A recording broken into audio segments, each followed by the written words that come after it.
ছাত্র জনতার অভ্যুত্থান ও স্বৈরাচার আওয়ামী শাসনামলে গণতন্ত্রের জন্য প্রাণ দেয়া শহীদদের স্মরণে 14 সেপ্টেম্বর গণতন্ত্র দিবস উপলক্ষে 15 সেপ্টেম্বর সমাবেশের কর্মসূচি ঘোষণা করেছে বিএনপি।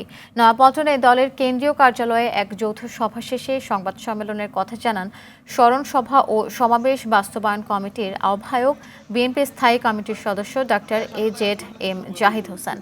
পরাজিত শক্তি বিভিন্ন পন্থায় গণতন্ত্রের বিরুদ্ধে ষড়যন্ত্র অব্যাহত রেখেছে বলে অভিযোগ করেন জাহিদ হোসেন।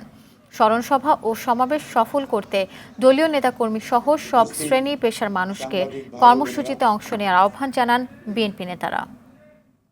এই গণতন্ত্র পুনরুদ্ধারের আন্দোলন যেটি শুরু হয়েছে গত 17 বছর যাবৎ এখনও চলছে, চলমান রয়েছে।